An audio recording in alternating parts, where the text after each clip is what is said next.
So welcome to everybody. I'm going to hand you over to David shortly just to check that you can see and hear us, and he's going to tell us where some of you are joining us from this evening.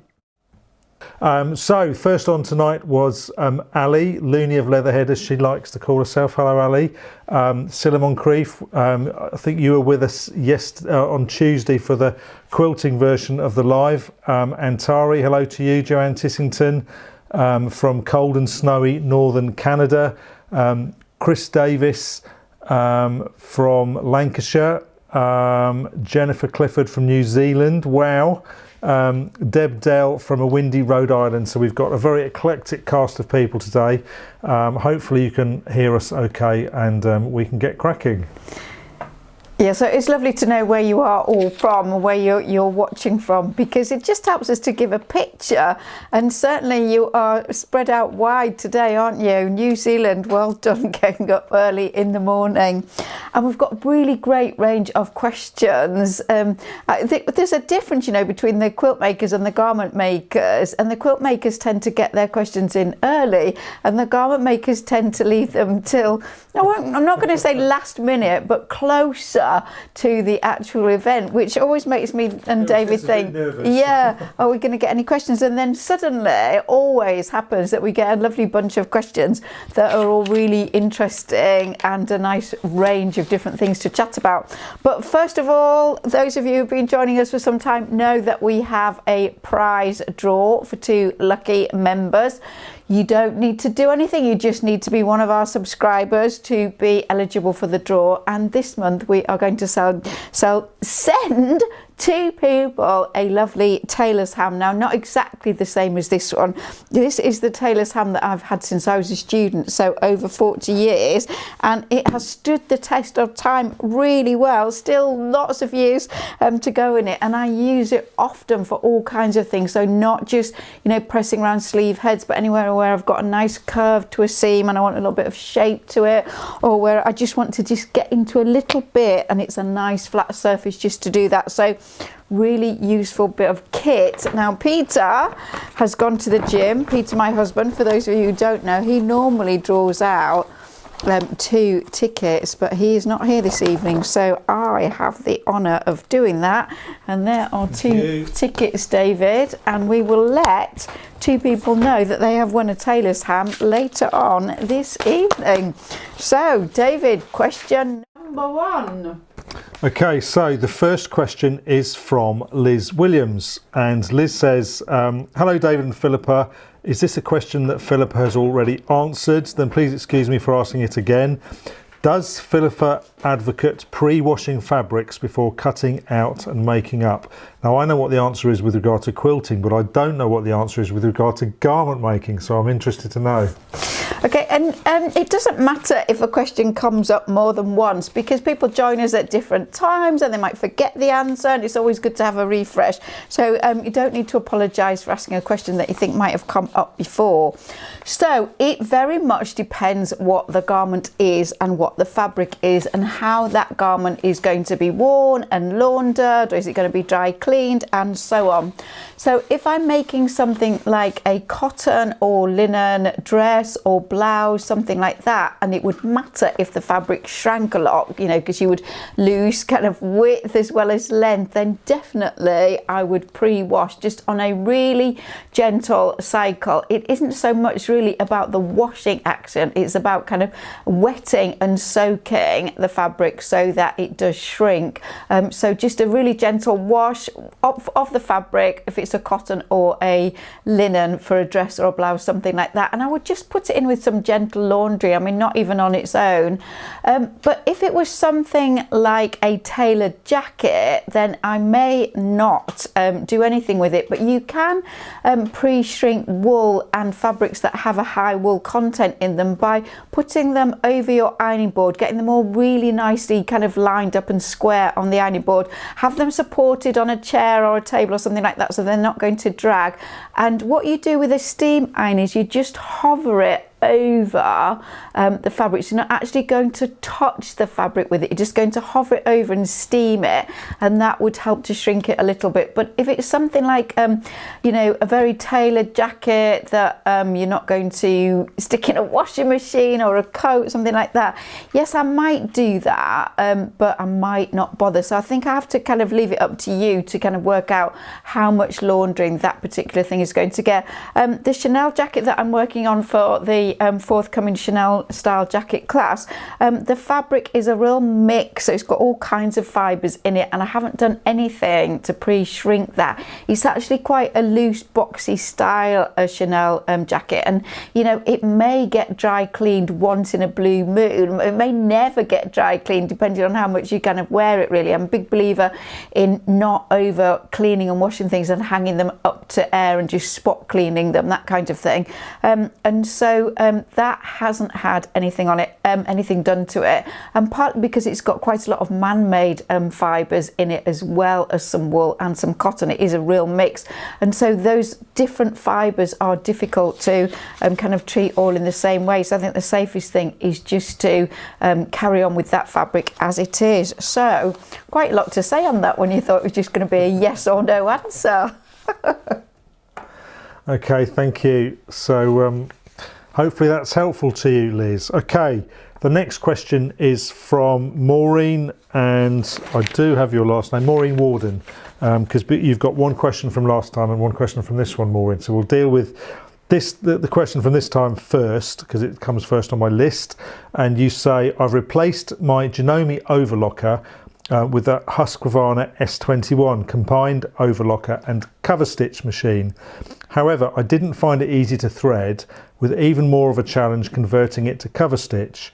Consequently, in addition, I now have a Juki air threading overlocker and have set the S21 to cover stitch. As one frequently needs to use both an overlocker and cover stitch machine on one garment, can you give any advice on an electronic combined machine such as the Bernina, in terms of, is it simply a matter of programming rather than making mechanical changes? And there's a question mark about quite how expensive those kind of machines might be, and I think that's possibly one of the key questions. So Philippa, what do you think? Yeah, so you can pay the price of a small second-hand car for an overlocker and a combined overlocker and cover seam. So just in case you're not quite sure what's what, an overlocker generally neatens the edge of fabrics, and you see it often in wovens, neatening the edge.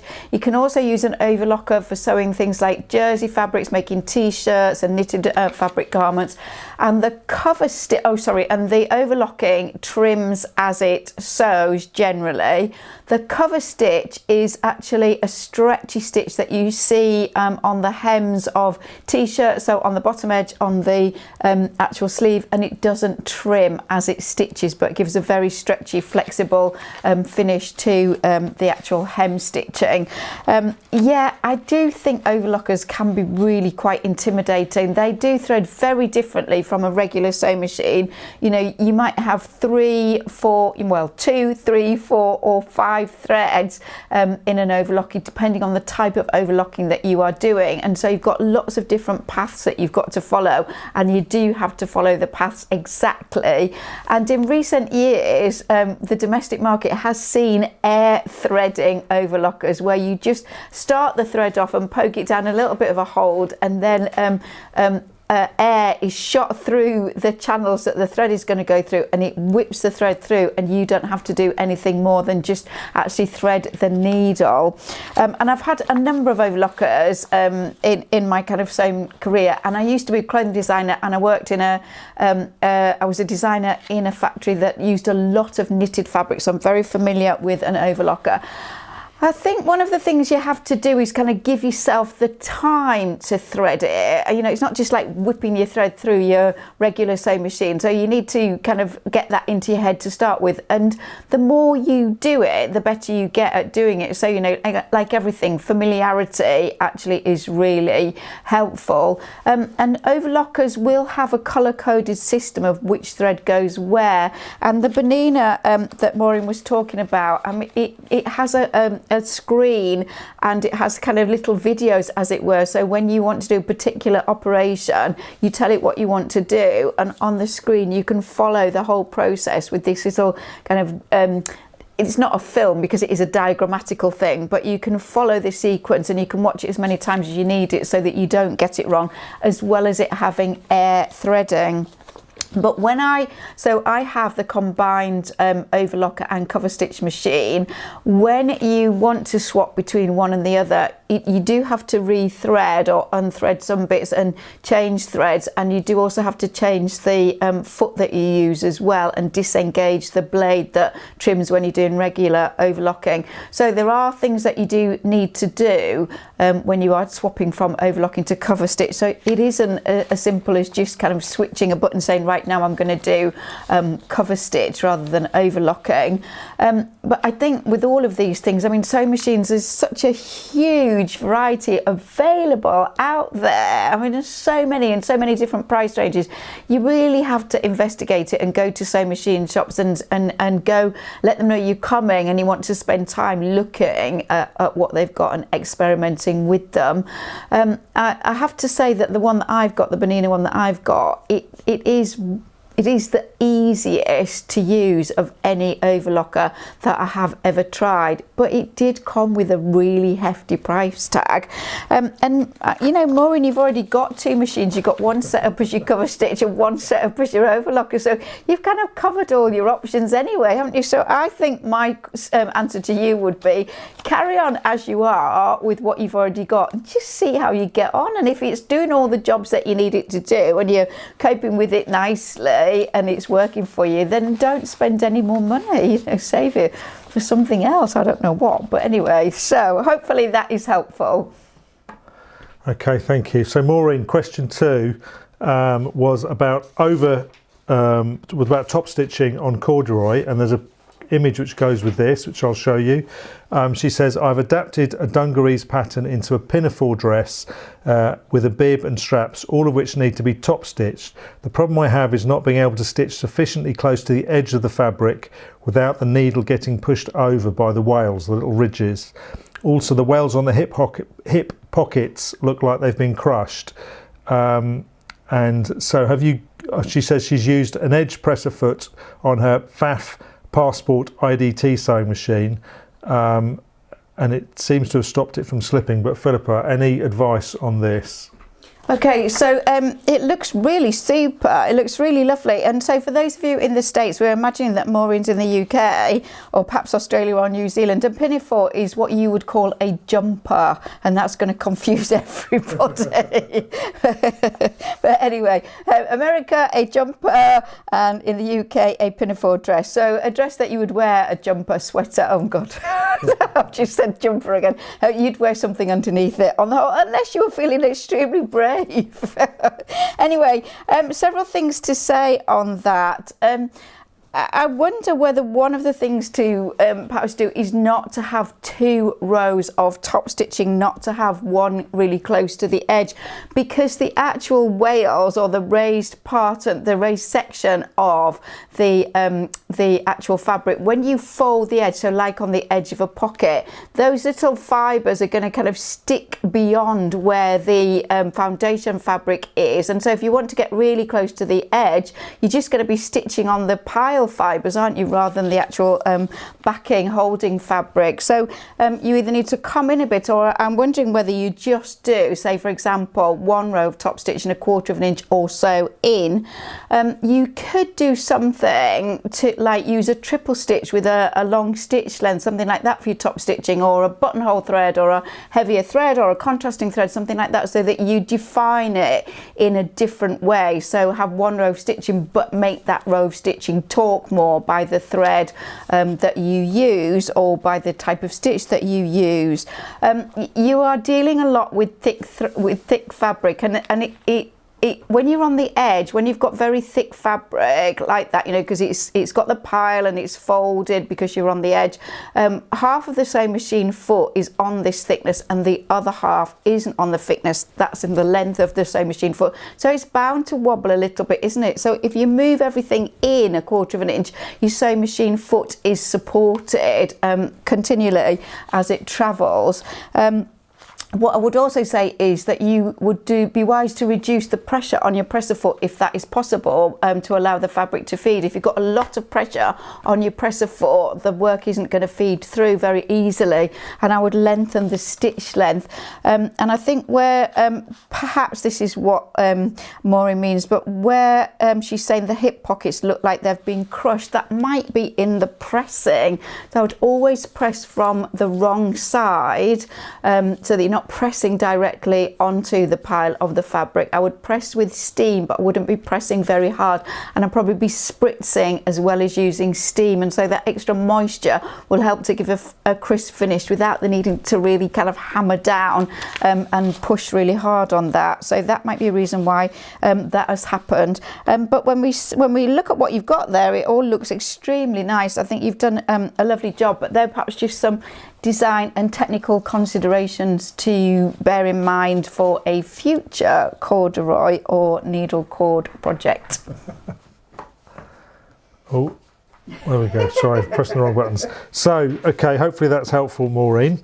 So, I just wanted a couple of comments that people have left. I do like watching the comments. It's one of the things reasons I like YouTube, because the comment system's better.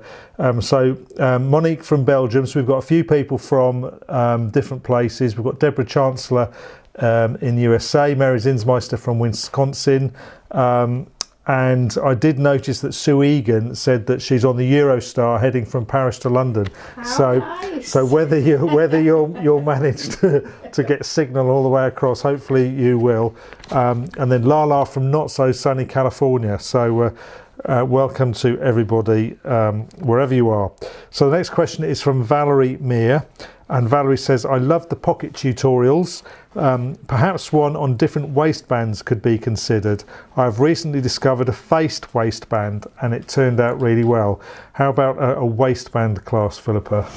So Valerie, if you just did a waistband that was a faced waistband and it turned out really well, do you need a class? No, I'm being flipper. We always like to hear what you're interested in learning, and we'll always have everything up for consideration. The pocket class, we did a 3 pocket class series, a mini series, because there was so much to cover in that: patch pockets and then inseam pockets and then jetted and welt pockets. Not quite so much to cover in terms of waistbands, and we have got quite a lot of waistband work. We've got it on the skirt class, we've got it on the trouser class, and we've got it on the jeans class. We don't actually have a faced out waist finish. They are all waistbands, but there is quite a lot of information out there on other types of waistband. So thank you for that suggestion, Valerie. We will bear it in mind. Okay, so the next question is from Susan Hotham, and Susan says, does Philippa have a good way for dealing with tucked under corners? I'm thinking about patch pockets, or if you're making a tie belt. I know there are lots of other examples for tucked under corners. Philippa, tucked under corners. So I think Susan's referring to what I would call bagged out corners. So where you are, you're making something like a cuff or a waistband, and you are turning through and you want a really sharp corner, maybe on a collar or something like that. Lots of places in the classes, Susan, where I show that. So what's class 2? That's the skirt class, isn't it? Is that right? Yes, it is, the A-line skirt. I show it on the waistband of the A-line skirt. We look at it in the next class, or the blouse class. We look at it in the shirt class. We look at it in the pocket classes.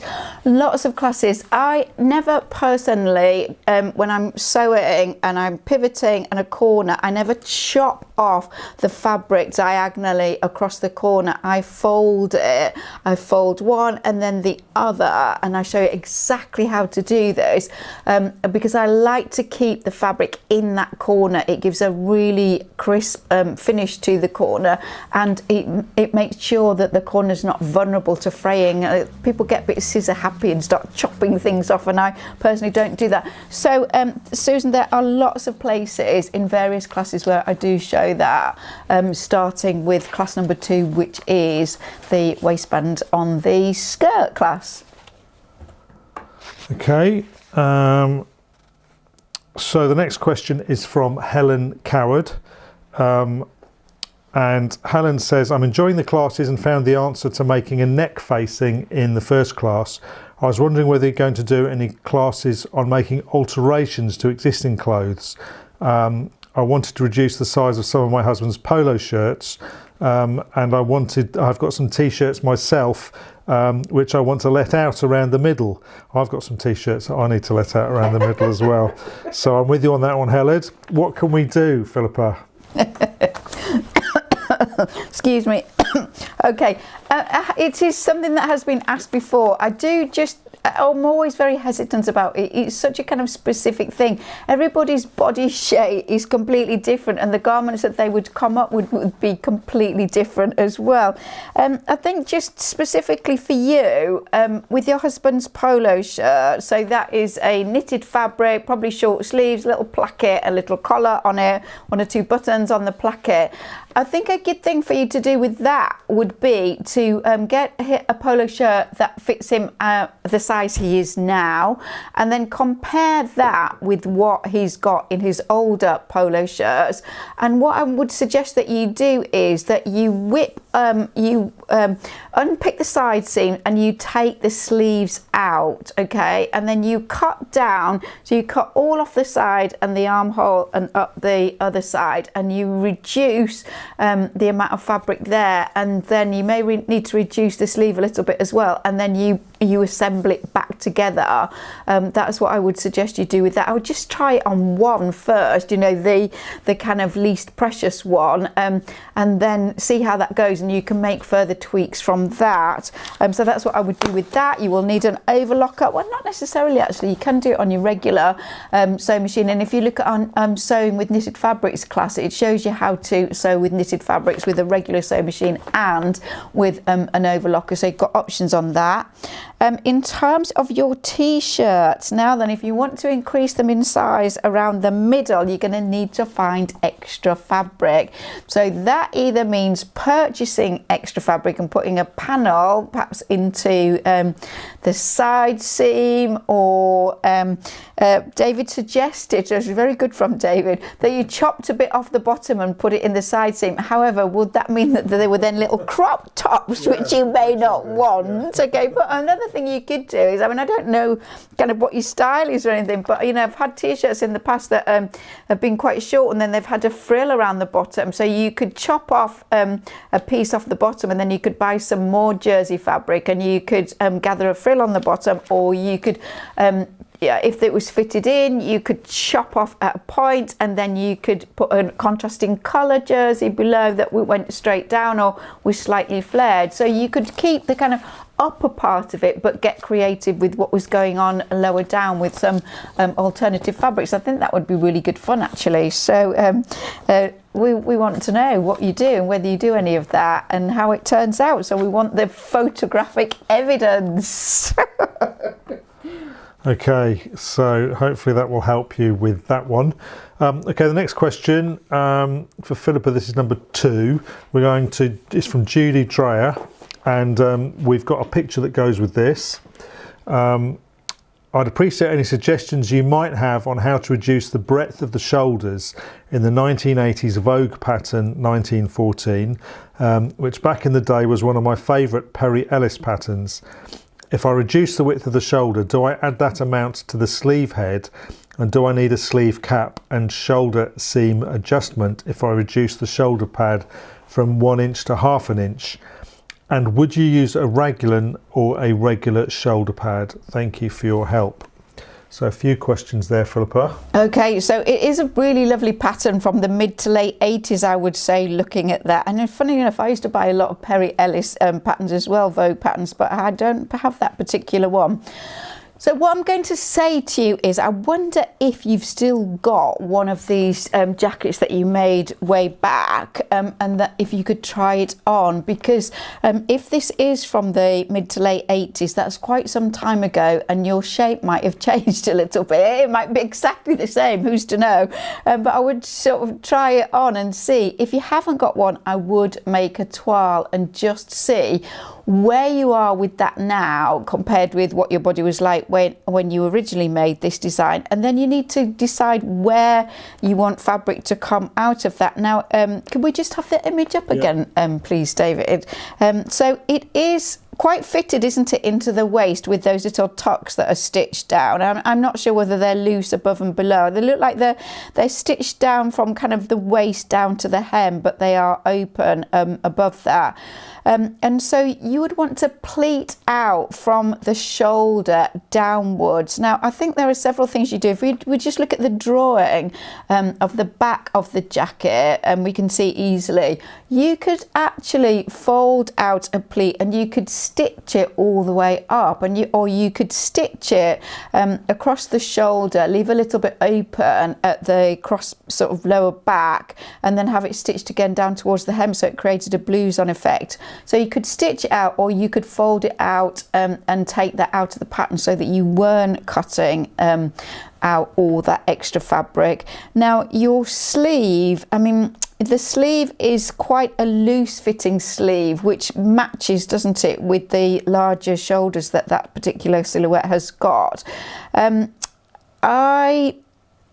I wouldn't take too much out of it, to be honest with you. I wouldn't take too much out of the shoulder, and I wouldn't take too much out of the top of the circumference of the sleeve either. Maybe just a little bit, because I just think one of its kind of nice things is it's very kind of easy and wearable, isn't it? So I would take a little bit out.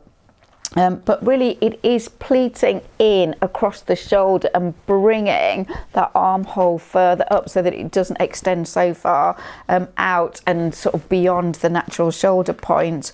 And as regards the shoulder pad, a little bit depends on where you end up with the finished silhouette of this.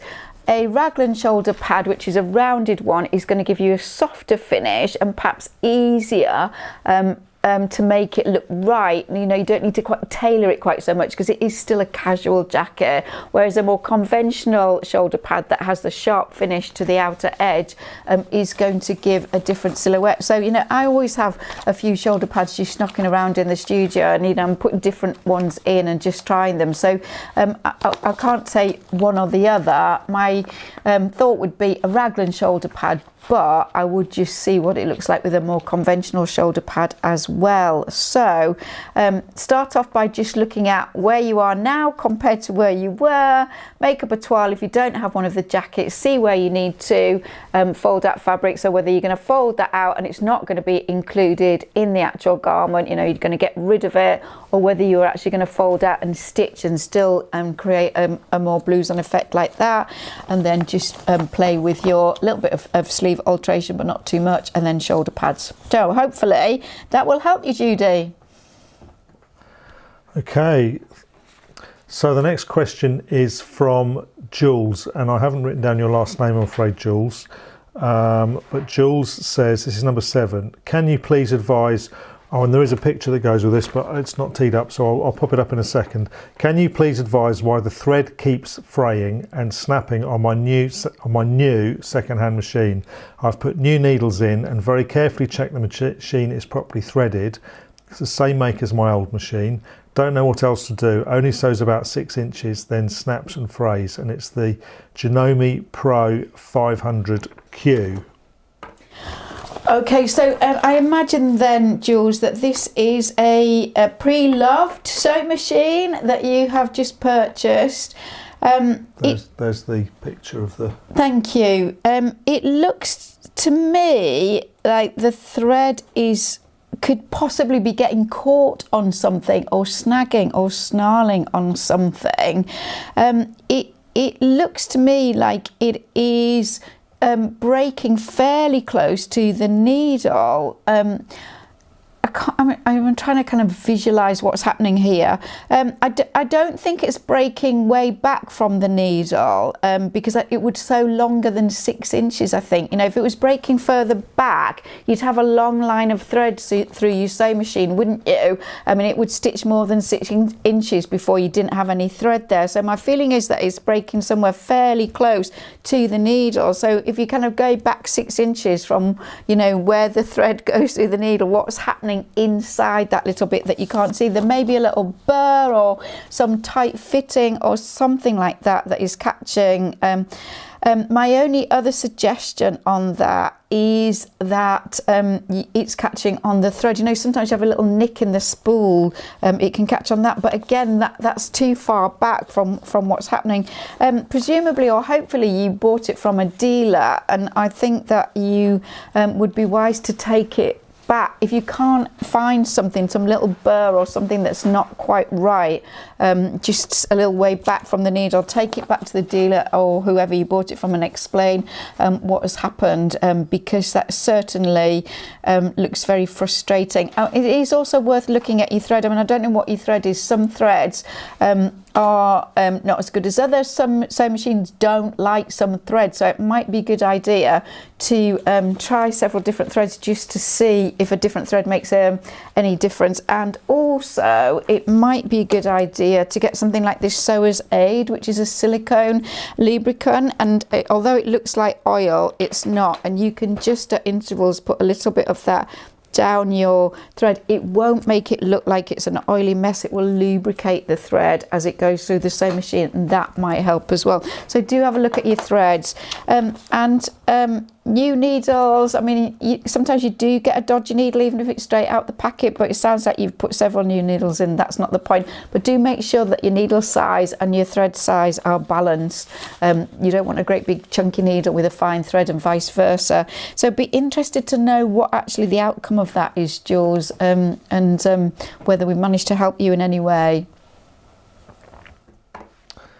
Okay, hopefully you managed to get to the bottom of that one. So the next question is from Deborah, and again, Deborah, I have neglected to put your last name on, so apologies for that. There's a picture with this, and Deborah says, I'm slowly getting back to sewing after a long break and starting with the Emma blouse from Atelier Dupe. It has a back neck opening like the dress in one of your classes, but the facing is just a small rectangular fabric, which I imagine might curl up in wear. And then there's the screenshot there on the right hand side. Would you draft a back facing, and if so, how low down would you take it? Also, I hadn't realised, so this is like a secondary question, I hadn't realised it was designed in centimetres and my stitch plate is in inches. The 7 front pleats are 1 centimetre and the seams are 1.5 centimetres. Am I safe to use 3/4 of an inch and 5/8 of an inch, even though it's not exact? So firstly, I'm going to say yes, you are absolutely okay to use 3/8 and 5/8 on your stitch plate to guide a consistent width of seam. If it's just ever so fractionally out, it's not going to make any difference in the big picture, is it? You know, if this garment was 1/8 of an inch, 3mm smaller, because my seams were slightly different, it wouldn't matter, would it? So yeah, by all means do that. And lots of the Continental machines only have centimetres, metric, so if you've got both, you're quite lucky really. Now here is the dress that was being referred to there, and it has, this is the back of the dress, this is the back neck opening, and I've made, instead of a straight slash, I've done a rounded bottom to this. So this is the day dress class, and that gives a really lovely finish, and you don't have any vulnerable areas with any corners, because on the little image that we saw there, the opening has it's a long rectangular opening and it's cut down into 2 corners, and I always think that they're vulnerable areas. Now what I would suggest with that, because you've already done it, is that either by hand or machine you loosely stitch the outer edge of the facing to the garment. So if it's a knit fabric, don't over tighten it and pull it, just catch it down lightly. But this actually, so here are the, obviously the armholes, that I drafted a whole facing facing and the stitching line is here. So I would be guided by how deep my opening was, what my fabric was, what I felt was right for that particular garment. Your facing, and in this case it is true, I used a very lightweight cotton lawn to make the facing so that I didn't add bulk. You don't have to make your facing in the same fabric as the outer garment. So by all means go ahead and make a whole facing, but with what you've got there I would just catch it down lightly, don't over pull it too tightly, and that'll just keep everything in place. And do edge stitch it, so edge stitch the seam allowance to the facing all the way around that long rectangular shape, again to make it help it stay in place. So moving on, David. Okay, so we're getting through the questions. We've got quite a few questions tonight. We're nearly halfway through now, so that's good.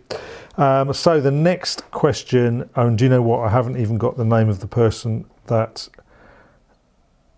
this question is. I've obviously checked, because I checked to see which classes you've watched. So I did go that far. So sorry, I haven't got your name. I'm going to make a skirt and want to inset pockets into the right and left seam.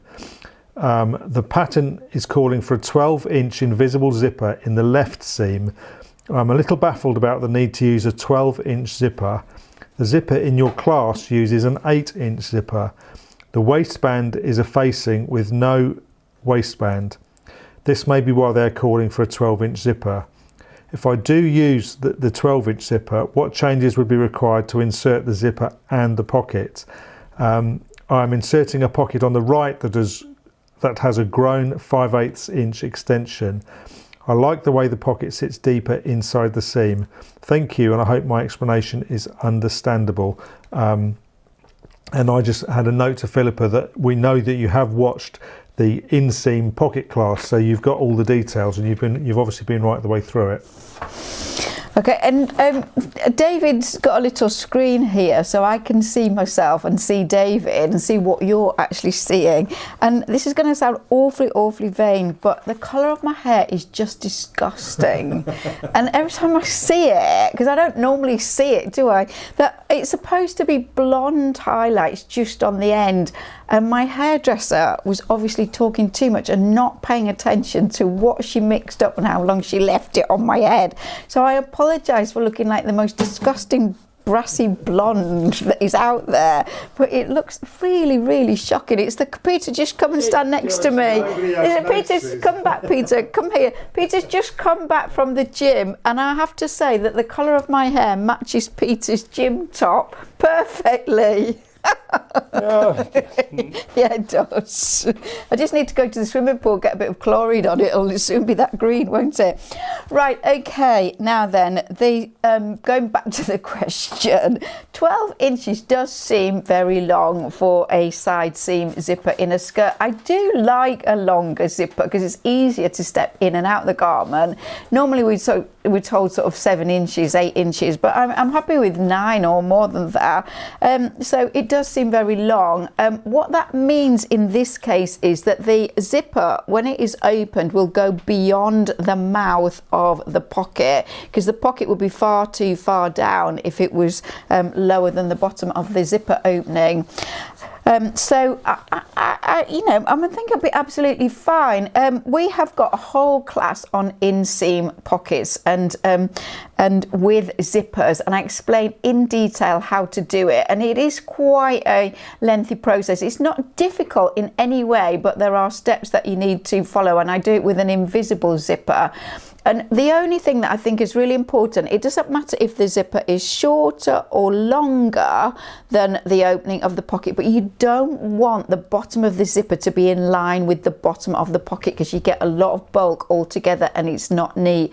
So the zipper should either stop above the bottom of the pocket opening or below it, one or the other. It doesn't make any difference.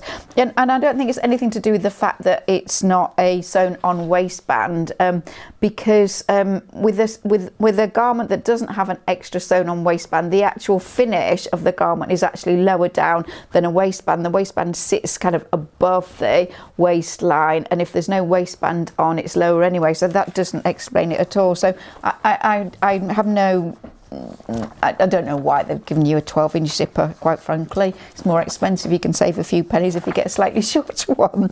Okay, so you have to go back and really watch the class again and follow it step by step. You'll be absolutely fine. Okay, so a couple of comments. Julie, who has the thread breaking, she's asked me to look at the other photo. And Julie, I'm sorry, you'd sent through a photo of showing the foot of the sewing machine, and I hadn't actually seen that you could see the thread at the top there. I don't know if you look at question 7, Philippa, you can see the thread at the top, and I hadn't noticed that until you mentioned to look at the other photo. So we'll have a look at that and see if there's any additional information, but we won't do that right now. And now I've lost track of where I am on here. So the next question is from Helen Hughes, and Helen says, I have a question, but I'm not sure. I've copied a ready-made jumpsuit to make a pattern. The bodice has a dart which is obviously closed on the ready-made. How do I adapt the traced off pattern to add the dart? At the moment I'm thinking a full bust adjustment, which obviously adds width to the bodice, but I can't see any other way of doing it. I would appreciate your help if it's something you cover. And that's from Helen Hughes.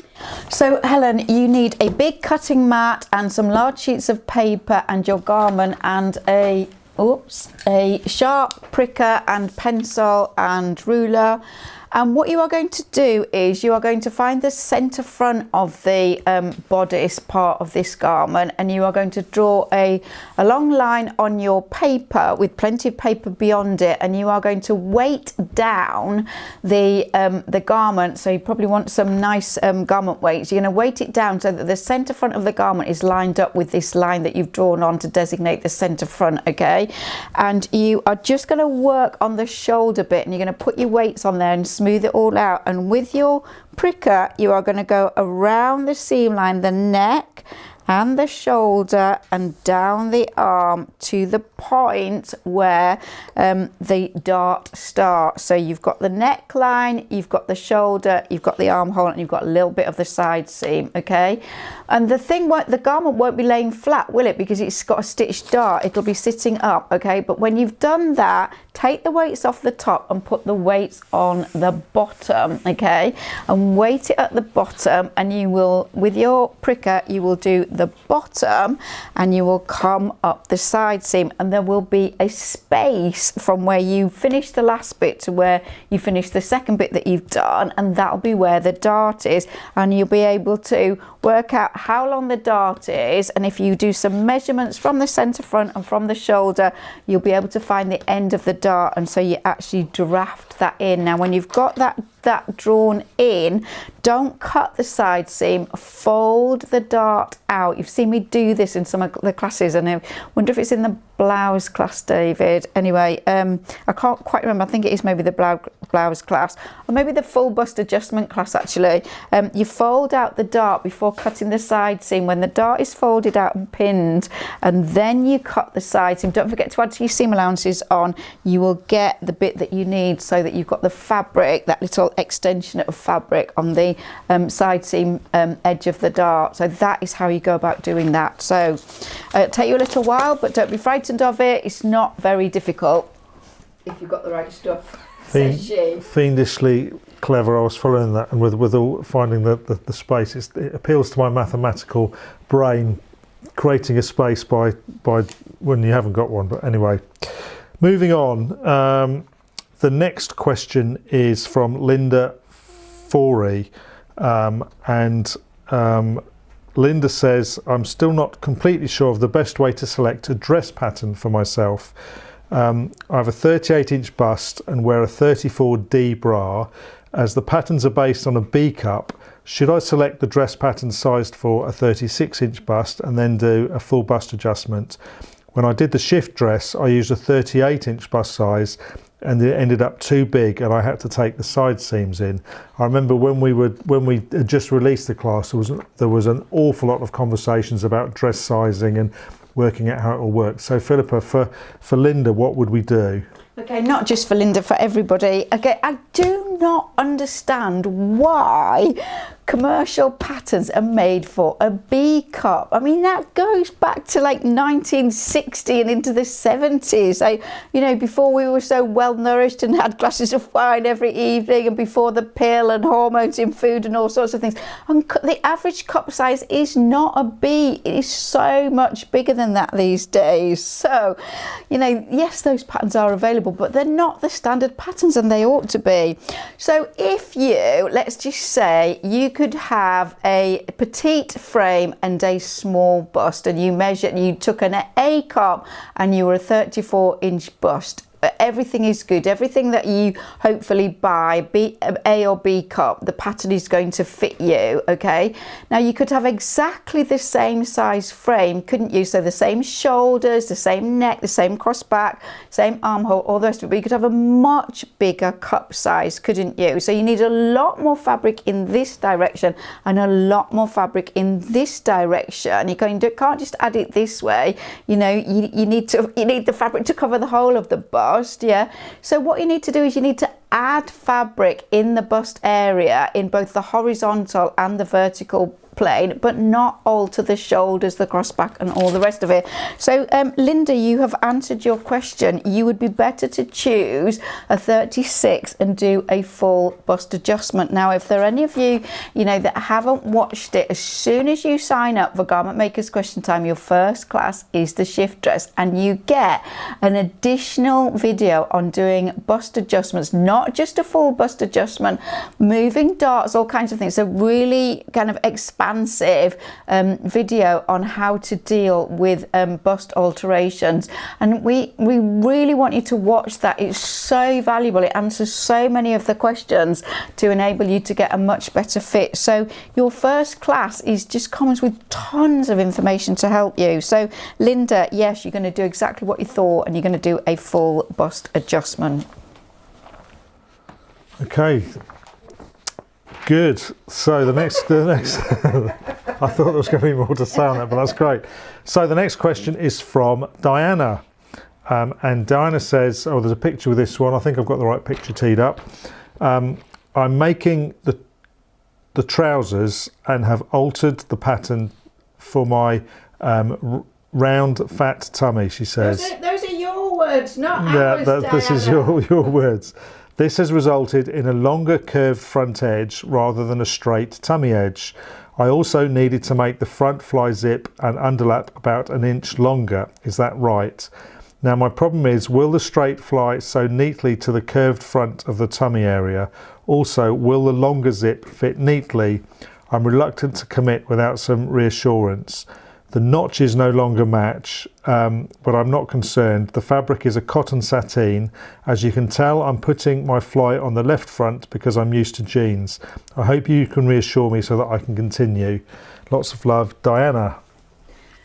So Diana, lots of really great things going on in here. I love the fabric. I think the fabric's fab, and they're going to be just beautiful trousers, aren't they? They're going to be so fun to wear. And I can see that the quality of your stitching is gorgeous, and you've got lovely French seams on those pockets. So everything's really super neat and looking really, really great. So in a way, the full tummy, the rounded tummy pattern alteration is similar to the full bust. That if you've got a rounded tummy, it sticks out more, doesn't it? And if you just use a regular pattern, then the front of the trousers isn't going to come high enough, and it's just going to sit too low down. So you add fabric kind of in the length and in the width. And so, yeah, the fly needs to reflect that. So whatever the alterations are to the center front of the trouser pattern, then the fly should have the same alteration. So when you've done the alteration to the center front of the trouser, you can use that new pattern to create the fly. And yes, it will need to have the same curve with it, and it will need to be a little bit longer, because if you just then sew a straight fly onto that curved shape that's going to go round your tummy, you're going to tighten everything up because the fly is not not going to have the extra curve that it needs, and so it's not going to sit beautifully and flat and be a mirror image on the inside. So keep doing what you are doing in terms of that, all that beautiful stitching. It looks amazing, but yes, redraft your fly, and I know you've already sewn your fly, but make another one. It's not a huge job, and it will be worth it. So good luck, and we want to see the jeans or the trousers when they are done, because they look such fun. Okay, so Helen says, thank you, that's brilliant. I've been trying to work that out for ages. So that was how to draw the dart in when it's when you're copying the pattern. So that's good. And Anne Snellgrove says she loves that fabric. I think that was about the most recent, the trousers. So, okay, the next question is from Jackie Preston, and Jackie has a dress, I think it is, with a gaping back, and there's a picture that goes with this. Philippa, would you be able to have some ideas about how we can fix the gaping back? Yeah, so Jackie and I have had a bit of a conversation about this to resolve it, and she did send additional pictures, and the front of the dress actually looks like it fits really, really well, but it is just the back. And sorry, can we just go back to it, David? Sorry. Yeah, thank you. I just can't stand looking at my hair. That's what it is. Okay. So we will just kind of discuss the crossback. It's too wide on the crossback, isn't it? So that the if we look sort of, I don't know, 6, 7, 8 inches down from the top of the neck, you can see that in the middle of the arm the fabric is just going too far out. So some fabric definitely needs taking out there. But what is more a concern is that it's standing off at the back neck. And can you see that Jackie's shoulder blades are quite prominent there, aren't they? Okay, so you can see that her shoulder blades are a little bit mine's the same, a little bit of a rounded back. And so we do show how to do this alteration at the pattern stage. I think it's in the shirt class. There's an index, isn't there, on the website? There's an index on the top of the homepage, and it shows you where all the alterations are, and you click on it, it takes you straight there.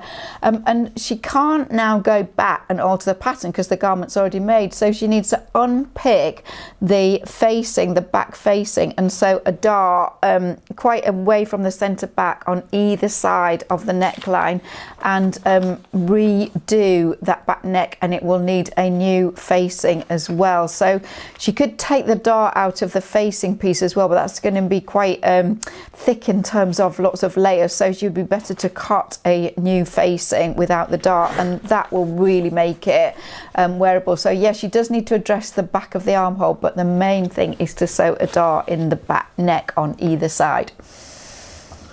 Okay, thank you. I just had a look at the index. I don't go back to it very often, but if you go onto the Garment Makers Question Time website, in the menu there's an index, and it tells you for each class what the different adjustments are that Philippa goes through. So there's a whole range of adjustments that you can go in, and you can find out which class to go to for that.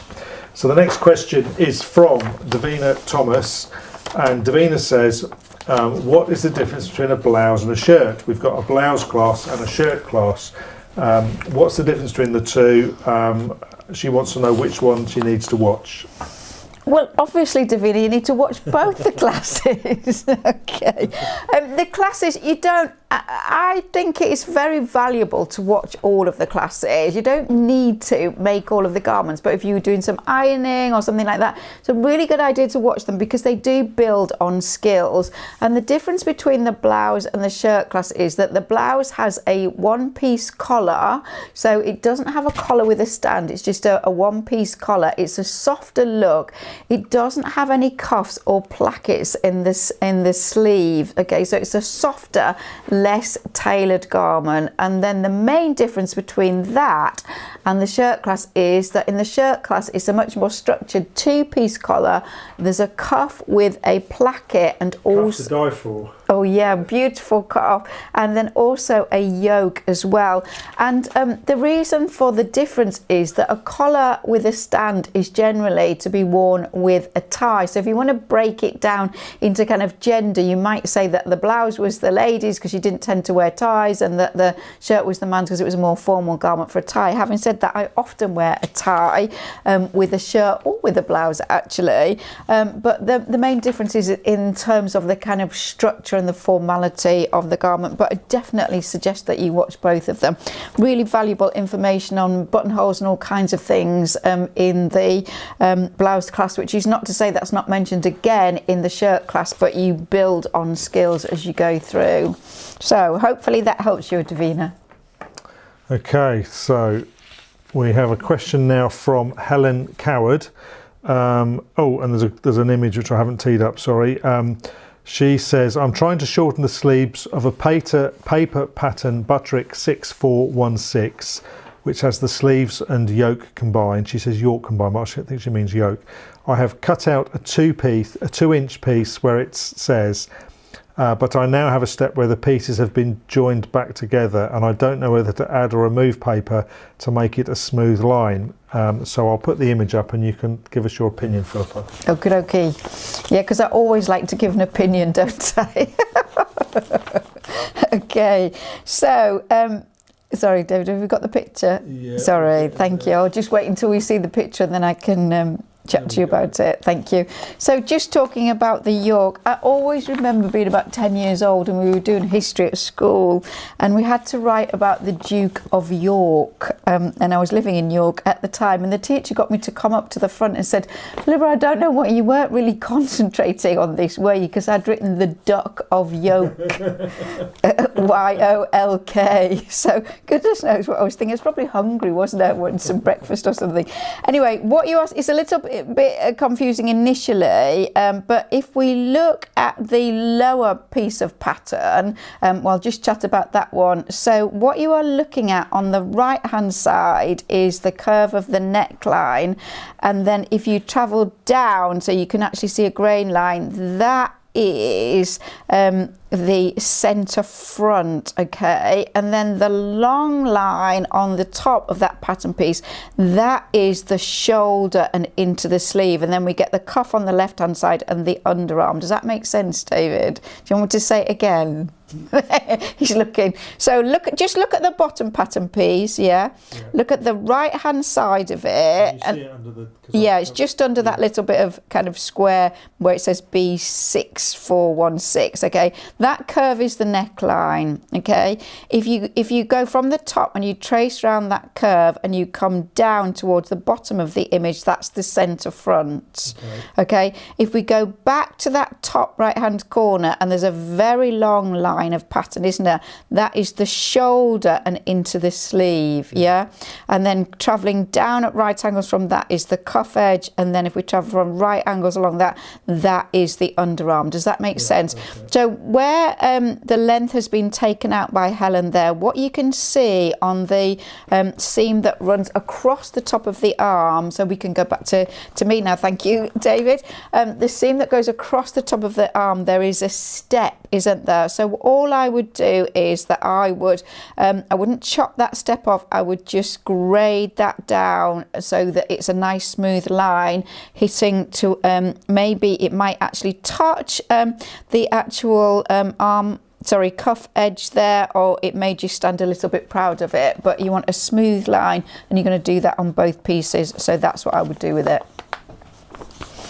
Okay, I need more warning of when you're coming to the end of your answers. Okay, and there's another image which I need to tee up. So this is from Judith Locker, and Judith says, I'm making a pussy bow blouse from the GBSB book out, and she's making it out of viscose lawn, hoping that it won't be too thick for the bow.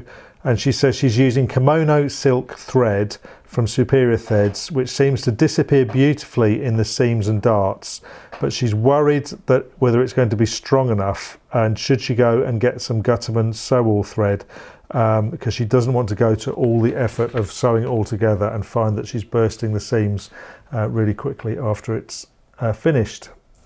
Okay, so kimono silk is a very fine 100-weight silk thread, and I do use it in garment making. I think it sews the most beautiful buttonholes. It's really lovely for some hand stitching. As you say, it really does disappear, but it's not a strong thread. It just snapped really easily there, and I think that generally for seams you need a stronger thread. So something like Gutterman sew-all, which is a polyester thread. I don't use cotton thread generally in garment making dressmaking, it is not strong enough. It doesn't have the elasticity that we need in wear. That is a polyester thread, and it's much stronger, and its elasticity is great for garments because it will flex when you are moving in the garment without breaking. So I think you could possibly get away with using something like the kimono silk if you were doing a very loose flowing top with French seams that were double stitched and there wasn't going to be a lot of stress on the seams. But for general garment making, a general purpose polyester sewing thread is your friend. There are other possibilities that you could use, and this is the stretchy Gutterman thread Maraflex, which has elasticity to it but is also quite strong. So if you want something that's not quite as kind of bold in that sense, as robust as a Gutterman Sew All type thread, you could try Maraflex, which is the stretch thread. But yeah, don't go to all that trouble and use the silk. It isn't strong enough in my opinion. Okie dokie. 2 more questions left, David. Okay, so the next one is from Monique de Can, and Monique, we know you're on because you said hello. And Monique says, I'm currently making a trouser following your guiding in the trouser class. In what Philippa did next in the class, you explain how to put a lining in the trouser, but Monique says she's making the trouser with pockets. Would you put the pockets in first and then the lining, so the pockets are in between the lining and the fabric? Or would you put the lining on first and then the pockets so that they stay visible inside? I prefer the first method because it's neater, but she's struggling with the steps, especially when it comes to inserting the zipper. Thank you very much.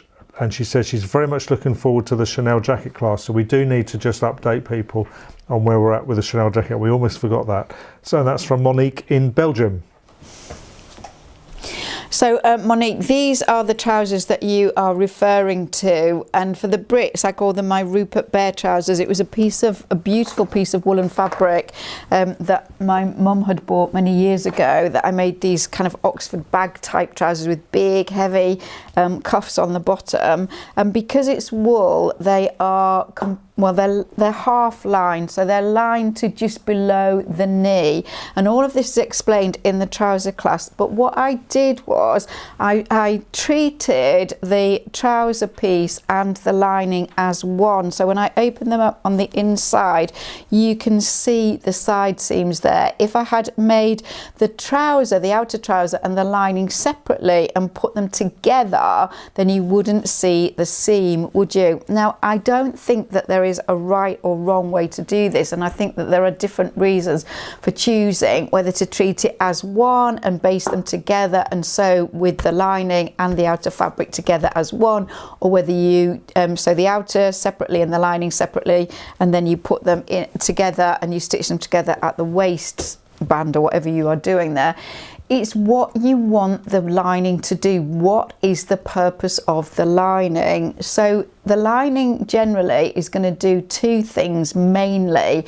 It's going to give a bit of structure and help to support the outer fabric. So this is a woolen fabric, and if you sit down in woolen trousers that you know, you can get what's called seating, where they bag at the bottom or at the knees or something like that, and that the lining helps to support them. So that is a really important reason for choosing a lining on particular fabrics.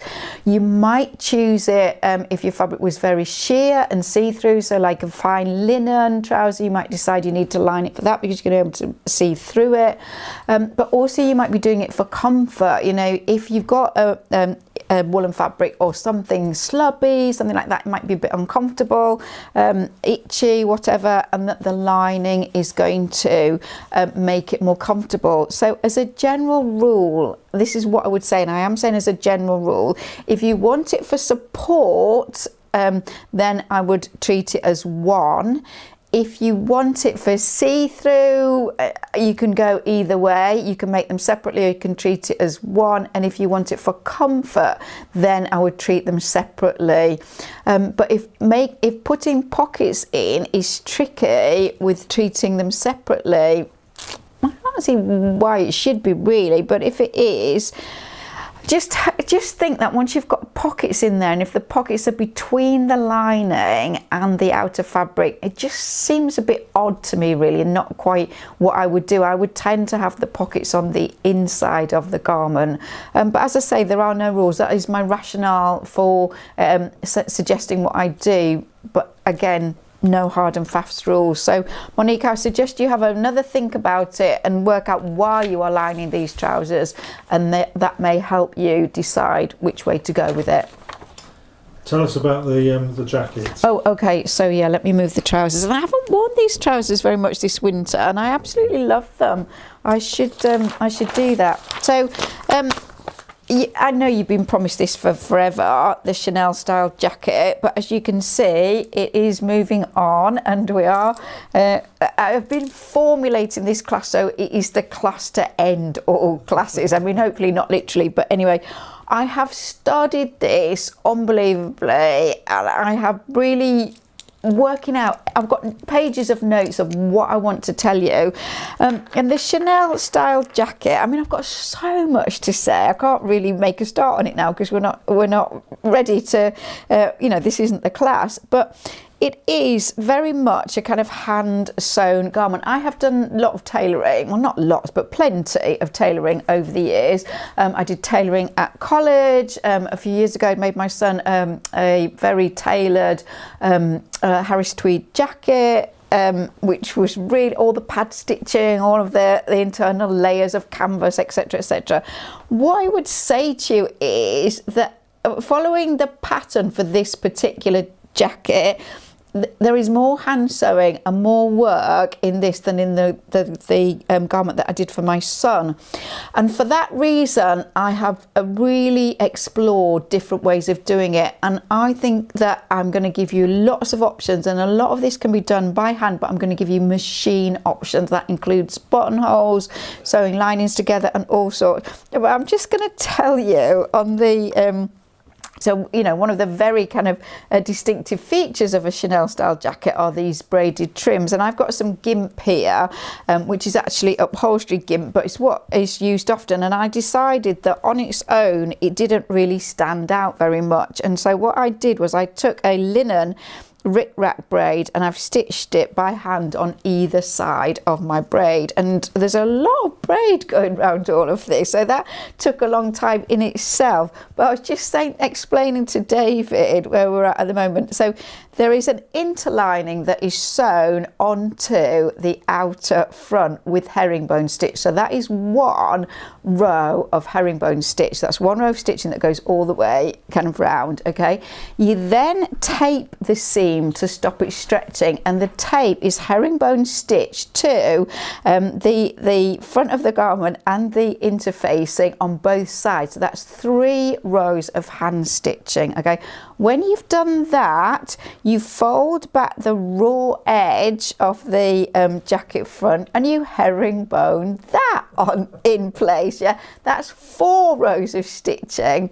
Now you then sew your braid on, and you sew the braid on either side, so here and here. So that is 6 rows of stitching, and then finally, when all of that is done, you then hand stitch the lining. So there are 7 rows of stitching that go all the way around that. But in my case, because I've hand stitched my rickrack onto it, there are 9 rows of stitching there. So I think quite a lot of this can be done by hand, and some of it, I'm going to give you options. Yeah, sorry, by machine is not, I think, necessary. So I am going to show you how to make the most intensively hand stitched Chanel jacket, but I'm going to give you options for a less intense, equally wearable version of this jacket. So much to share, and it is a really interesting